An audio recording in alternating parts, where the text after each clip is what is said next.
உங்களுக்கு ஒரு நியாயம் எங்களுக்கு ஒரு நியாயமா அப்படி சொல்லி முதலமைச்சர் ஸ்டாலினை பார்த்து தமிழக வெற்றி கழகம் சார்பாக கேள்விகள் கேட்கப்பட்டிருக்கு. அது மட்டும் இல்லாமல் இது ஜனநாயக ஆட்சியா இல்லை டிக்டேட்டர்ஷிப்பா, அதாவது காவல் அதிகாரிகள் ஆட்சியா? ஸோ காவல் அதிகாரிகள் காவல்துறையின் மீது இப்போ அதிக குற்றச்சாட்டுகள் எழுந்து கொண்டு இருக்கிறது. காவல் நிலையத்தில் யாருமே எதிர்பார்க்காத மரணங்கள் ஏற்பட்டு கொண்டு இருக்கு. ஸோ காவல் அதிகாரிகள் மீது அடுத்தடுத்த குற்றச்சாட்டுகள் வந்து கொண்டே இருக்கு. இதுக்கான காரணம் என்ன அப்படிங்கிற அடுக்கடுக்கான கேள்விகள் முதலமைச்சர் மு.க. ஸ்டாலின் மீது தமிழக வெற்றி கழகம் வைத்திருக்கு. இதுக்கு பின்னாடி வெள்ளிக்கிழமை ஒரு பெரிய சம்பவம் நடந்திருக்கு.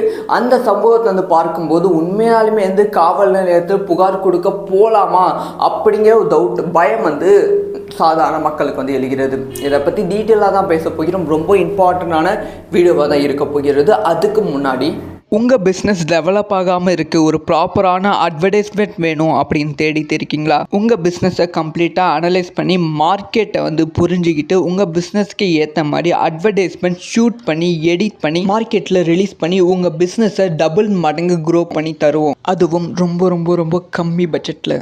சிவகங்கை மாவட்டத்தில் ஒரு பெண் கொடுத்த புகாரில் இளைஞரை அரெஸ்ட் பண்ண இளைஞர் காவல் நிலையத்தில் உயிரிழந்திருக்காங்க. அதாவது சிவகங்கை மாவட்டத்தில் ஒரு பெண் கோயிலுக்கு வந்திருக்காங்க. அப்போ தன்னோட நகையை காரில் வைத்து விட்டு அந்த கோயிலுக்கு சென்றிருக்காங்க. திடீர்னு பார்க்கும்போது அந்த நகைகள் எல்லாமே காணாமல் போயிருக்கு. இதனால் அதிர்ச்சி அடைந்த அந்த பெண் ரொம்ப ரொம்ப பயமாக இருந்திருக்காங்க. அதே சமயம் பக்கத்தில் தான் காவல் நிலையம் இருந்திருக்கு. அடுத்த செகண்டே அந்த பெண் காவல் நிலையத்தில் புகார் கொடுத்திருக்காங்க. ஸோ அந்த பெண்ணுக்கு பெரிய பேக்ரவுண்ட் இருக்கு. அதனால காவல் அதிகாரிகளுக்கு ஓவரான ப்ரெஷர் கொடுக்கப்பட்டிருக்கு. அந்த நகையை சீக்கிரமா கண்டுபிடித்து கொடுங்க அப்படிங்கிற ஓவரான ப்ரெஷர் கொடுத்திருக்கு. அதனால நம்ம காவல் அதிகாரிகள் என்ன பண்ணியிருக்காங்கன்னா, அந்த ப்ரெஷர் தாங்க முடியாம எப்படியாவது இந்த நகையை சீக்கிரமா கண்டுபிடிக்கணும் அப்படின்னு சொல்லி இந்த நகையை யார் திருடினாங்க அப்படின்னு சொல்லி தடயங்களை தேட ஆரம்பிச்சிருக்காங்க. ஸோ வெள்ளிக்கிழமை இந்த ஒரு கேஸ் கொடுத்திருக்காங்க. அடுத்த நாள் அஜித்குமார் அப்படிங்கிற ஒருத்தர் அந்த காவல் அதிகாரிகள் அரெஸ்ட் பண்ணியிருக்காங்க. ஸோ எதுக்காக அவர் மீது அரெஸ்ட் பண்ணாங்க அப்படின்னு பார்த்தீங்கன்னா, அந்த பெண்ணுக்கு அந்த கோயிலில் உதவி செய்தவது அஜித்குமார் தான் அவங்க அந்த பெண்ணுக்கு உதவி செஞ்சுருக்காங்க. ஸோ அதனால காவல் அதிகாரிகள் என்ன சந்தேகப்பட்டிருக்காங்க அப்படின்னு பார்த்தீங்கன்னா, உதவி செய்கிறேன் அப்படிங்கிற பேரில் உதவி செஞ்சு அந்த காருக்குள்ளே இருக்கும் நகைகள் அஜித்குமார் திருடிட்டாங்களோ அப்படிங்கிற சந்தேகத்தின் பேரில் அவங்கள அரெஸ்ட் பண்ணியிருக்காங்க. விசாரணைக்கு கூப்பிட்டு சென்றிருக்காங்க. அரெஸ்ட் கூட பண்ணல, விசாரணைக்கு கூப்பிட்டு சென்றிருக்காங்க. அப்படி விசாரணை பண்ணிட்டு இருக்கும்போது அஜித்குமாருக்கு மாரடைப்பு ஸ்பாட்லேயே உயிரிழந்திருக்காங்க. ஸோ மாரடைப்பு அப்படிங்கிற ரிப்போர்ட் நமக்கு கொடுத்துருக்காங்க. உண்மையாலுமே என்ன நடந்துச்சு அப்படிங்கிற விஷயம் தெரியல. இது தமிழக மக்கள் மத்தியில் ஒரு பெரும் அதிர்ச்சிக்குள்ளாக்கி இருக்கிறது.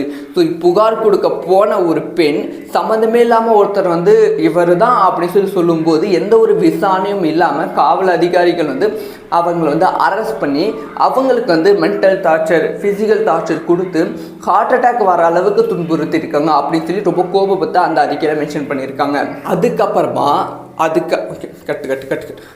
அதுக்கப்புறமா அவங்க கேட்கும் கேள்விகள் எல்லாமே முதலமைச்சர் ஸ்டாலின் அவர்களையும் காவல் அதிகாரிகளுக்கும் பயங்கரமான அழுத்தம் கொடுக்குற மாதிரி கேள்விகளை தமிழக வெற்றி கழகம் சார்பாக கேட்கப்பட்டிருக்கு.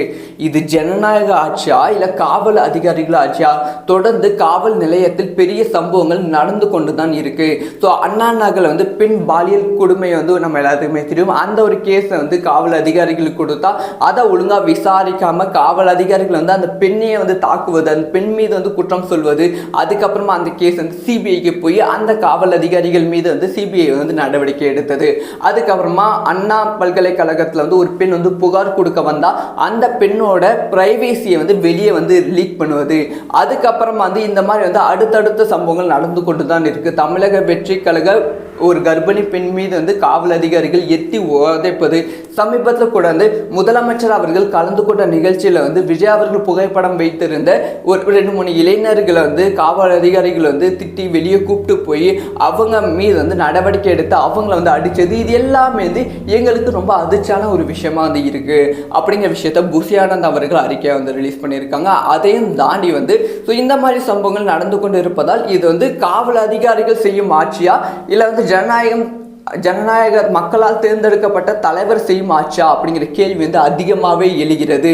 ஸோ வந்து தொடர்ந்து காவல் அதிகாரிகள் மீது வந்து குற்றங்கள் எழுந்து கொண்டு இருக்கு. ஆனால் இதுக்கான நடவடிக்கைகளும் முதலமைச்சர் செய்யவே இல்லை. இது வந்து முதலமைச்சர் அவர்களோட டிபார்ட்மெண்ட் தான். முதலமைச்சர் கண்ட்ரோலில் இருக்கும் டிபார்ட்மெண்ட் இந்த மாதிரி வந்து தவறாக செயல்பட்டு கொண்டு இருந்தால், ஒழுங்கான நடவடிக்கைகள் எடுக்காமல் செயல்பட்டு கொண்டு இருந்தால், இது வந்து மக்களுக்கு எப்படி வந்து காவல் அதிகாரிகள் மீதும் காவல் நிலையத்தின் மீதும் நம்பிக்கை வந்து உருவாகும். ஸோ எதிர்கட்சியாக இருக்கும்போது ஒரு மாதிரியும் ஆளுங்கட்சியாக வந்துட்டு அப்புறமா ஒரு மாதிரியும் வந்து திமுக அரசு வந்து பேசிக்கொண்டு இருக்கு. எதிர்கட்சியாக இருக்கும்போது அதிமுக ஆட்சியில் இருந்தப்ப வந்து சாந்தன்குளம் பகுதியில் வந்து தந்தை மகன் வந்து காவல் நிலையத்தில் வந்து உயிரிழந்த விஷயத்தை வந்து பயங்கரமாக வந்து எதிர்கட்சியாக இருக்கும்போது ஸ்டாலின் அவர்கள் பேசினாங்க. ஸோ கண்டிப்பாக வந்து இந்த மாதிரி சம்பவங்கள் எங்கள் ஆட்சியில் வந்து நடக்காது, இந்த சம்பவத்துக்கு கண்டிப்பாக பதிலடி கொடுக்க வேணும் அப்படின்னு சொல்லி ஸ்டாலின் அவர்கள் பேசினாங்க. ஆனால் அதை விட பல குற்றங்கள் வந்து இப்போ வந்து திமுக ஆட்சியில் வந்து நடந்து கொண்டு இருக்கு அப்படிங்கிற குற்றத்தை சொல்லியிருக்காங்க. இதுக்கான நடவடிக்கை நீங்கள் உடனடியாக எடுக்க வேண்டும். அந்த காவல் நிலையத்தில் பணிபுரிந்த அனைத்து காவல் அதிகாரிகள் மீதும் நடவடிக்கை எடுக்க வேண்டும். அவங்கள சஸ்பெண்ட் மட்டும் பண்ணால் பத்தாது. ஸோ அவங்க என்ன தப்பு செஞ்சாங்க, மக்கள் மத்தியில் வந்து அவங்க செஞ்ச தப்பு வந்து வெளியே கொண்டு வரணும். அவங்களுக்கு வந்து உரிய நடவடிக்கை எடுக்க வேண்டும், கைதும் செய்யப்பட வேண்டும். அந்த அஜித்குமார் என்பவர்களுக்கு உண்மையான நியாயம் வந்து கிடைக்க வேண்டும் அப்படிங்கிற ஒரு விஷயத்தை வந்து அடுத்தடுத்து குற்றச்சாட்டாக வந்து தமிழக வெற்றி கழகம் சார்பாக வெளியிட்ட அறிக்கையில் வந்து மென்ஷன் பண்ணியிருக்காங்க. ஸோ நீங்கள் சொல்லுங்கள், இந்த மாதிரி சம்பவங்கள் உங்கள் வீடு பக்கத்துலையும் காவல் நிலையங்கள் இருந்திருக்கும், நீங்களும் புகார் கொடுக்க போயிருப்பீங்க. ஸோ இந்த மாதிரி வந்து நியூஸ் பேப்பரில் நியூஸில் இல்லை எங்களுக்கு வந்த செய்திகள் ரொம்ப ரொம்ப ரொம்ப குறைவு தான். 100 செய்தி வருதுன்னா 100லேருந்து ஒரு செய்தி தான் வந்து எங்களுக்கு நியூஸாக வந்து வெளியே வரும். ஆனால் மறைக்கப்பட்ட 99 செய்தி வந்து பல குடும்பங்களுக்கு வந்து பாதிப்பை ஏற்படுத்தி கொண்டு தான் இருக்குது. ஸோ உங்களுக்கு தெரிஞ்சு இல்லை உங்களுக்கு நடந்த மறைக்கப்பட்ட காவல் நிலையத்தில் காவல் அதிகாரிகளால் ஏற்பட்ட செயல் என்ன அப்படிங்கிற விஷயத்த கமெண்ட்ல லீவ் பண்ணுங்க. உங்களுக்கு ஒரு நியாயம் எங்களுக்கு ஒரு நியாயமா அப்படி சொல்லி முதலமைச்சர் ஸ்டாலினை பார்த்து வந்து தமிழக வெற்றி கழகம் சார்பாக கேள்விகள் வந்து கேட்கப்பட்டு இருக்கு. அது மட்டும் இல்லாமல் இது வந்து ஜனநாயக ஆட்சியா இல்லை வந்து டிக்டேட்டர்ஷிப்பா, அதாவது காவல் அதிகாரிகள் ஆட்சியா?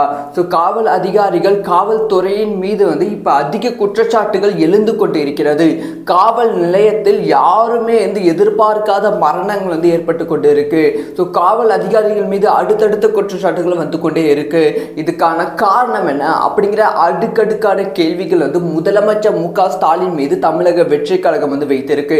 இதுக்கு பின்னாடி வந்து வெள்ளிக்கிழமை வந்து ஒரு பெரிய சம்பவம் வந்து நடந்திருக்கு.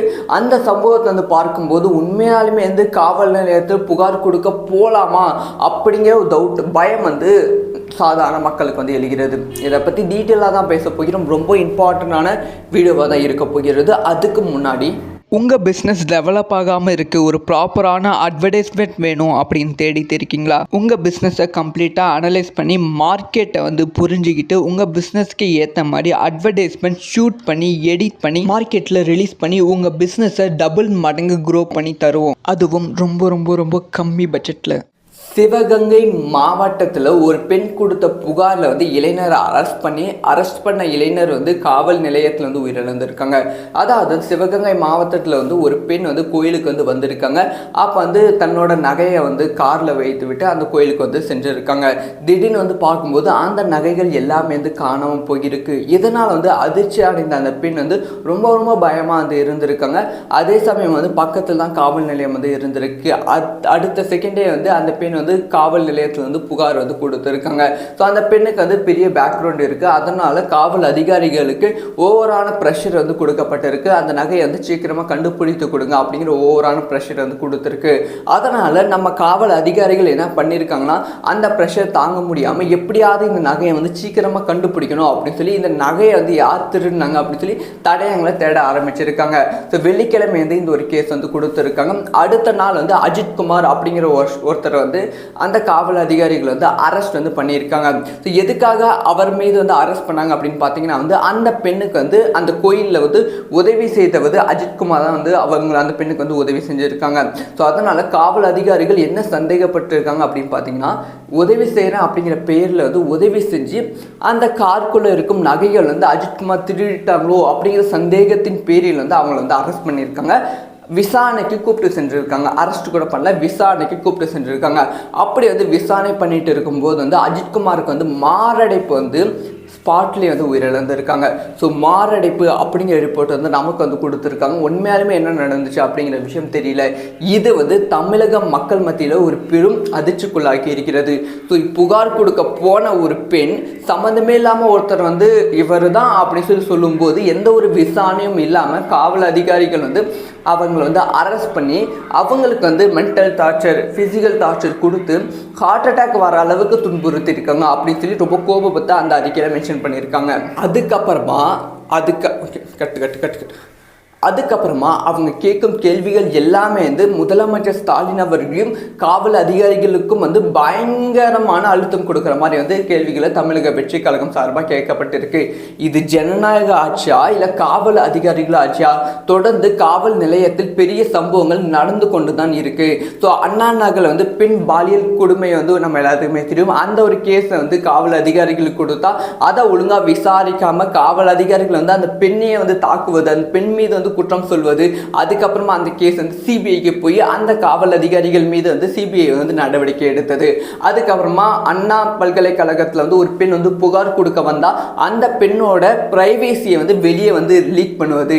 அதுக்கப்புறமா வந்து இந்த மாதிரி வந்து அடுத்தடுத்த சம்பவங்கள் நடந்து கொண்டு தான் இருக்கு. தமிழக வெற்றி கழக ஒரு கர்ப்பிணி பெண் மீது வந்து காவல் அதிகாரிகள் எத்தி உதைப்பது.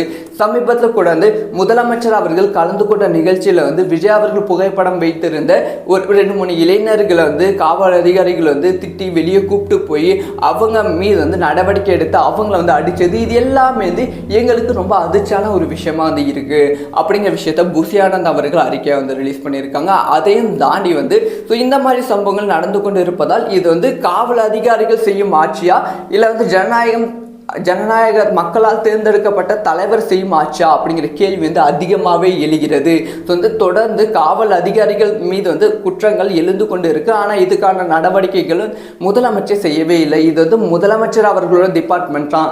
முதலமைச்சர் கண்ட்ரோலில் இருக்கும் டிபார்ட்மெண்ட்டே வந்து இந்த மாதிரி வந்து தவறாக செயல்பட்டு கொண்டு இருந்தால், ஒழுங்கான நடவடிக்கைகள் எடுக்காமல் செயல்பட்டு கொண்டு இருந்தால் இது வந்து மக்களுக்கு எப்படி வந்து காவல் அதிகாரிகள் மீதும் காவல் நிலையத்தின் மீதும் நம்பிக்கை வந்து உருவாகும். ஸோ எதிர்கட்சியாக இருக்கும்போது ஒரு மாதிரியும் ஆளுங்கட்சியாக வந்துட்டு அப்புறமா ஒரு மாதிரியும் வந்து திமுக அரசு வந்து பேசிக்கொண்டு இருக்கு.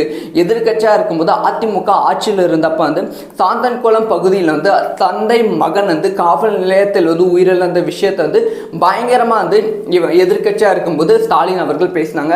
ஸோ கண்டிப்பாக வந்து இந்த மாதிரி சம்பவங்கள் எங்கள் ஆட்சியில் வந்து நடக்காது, இந்த சம்பவத்துக்கு கண்டிப்பாக பதிலடி கொடுக்க வேண்டும் அப்படின்னு சொல்லி ஸ்டாலின் அவர்கள் பேசினாங்க. ஆனால் அதை விட பல குற்றங்கள் வந்து இப்போ வந்து திமுக ஆட்சியில் வந்து நடந்து கொண்டு இருக்கு அப்படிங்கிற குற்றத்தை சொல்லியிருக்காங்க.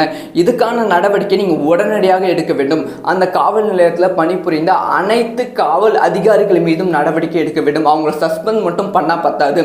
ஸோ அவங்க என்ன தப்பு செஞ்சாங்க, மக்கள் மத்தியில் வந்து அவங்க செஞ்ச தப்பு வந்து வெளியே கொண்டு வரணும். அவங்களுக்கு வந்து உரிய நடவடிக்கை எடுக்க வேண்டும், கைதும் செய்யப்பட வேண்டும். அந்த அஜித்குமார் என்பவர்களுக்கு உண்மையான நியாயம் வந்து கிடைக்க வேண்டும் அப்படிங்கிற ஒரு விஷயத்தை வந்து அடுத்தடுத்து குற்றச்சாட்டாக வந்து தமிழக வெற்றி கழகம் சார்பாக வெளியிட்ட அறிக்கையில் வந்து மென்ஷன் பண்ணியிருக்காங்க. ஸோ நீங்கள் சொல்லுங்கள், இந்த மாதிரி சம்பவங்கள் உங்கள் வீடு பக்கத்துலும் காவல் நிலையங்கள் இருந்திருக்கும், நீங்களும் புகார் கொடுக்க போயிருப்பீங்க. ஸோ இந்த மாதிரி வந்து நியூஸ் பேப்பரில் நியூஸில் இல்லை எங்களுக்கு வந்த செய்திகள் ரொம்ப ரொம்ப ரொம்ப குறைவு தான். 100 செய்தி வருதுன்னா 100லேருந்து ஒரு செய்தி தான் வந்து எங்களுக்கு நியூஸாக வந்து வெளியே வரும். ஆனால் மறைக்கப்பட்ட 99 செய்தி வந்து பல குடும்பங்களுக்கு வந்து பாதிப்பை ஏற்படுத்தி கொண்டு தான் இருக்குது. ஸோ உங்களுக்கு தெரிஞ்சு இல்லை உங்களுக்கு நடந்த மறைக்கப்பட்ட காவல் நிலையத்தில் காவல் அதிகாரிகளால் ஏற்பட்ட செயல் என்ன அப்படிங்கிற விஷயத்தை கமெண்ட்டில் லீவ் பண்ணுங்கள்.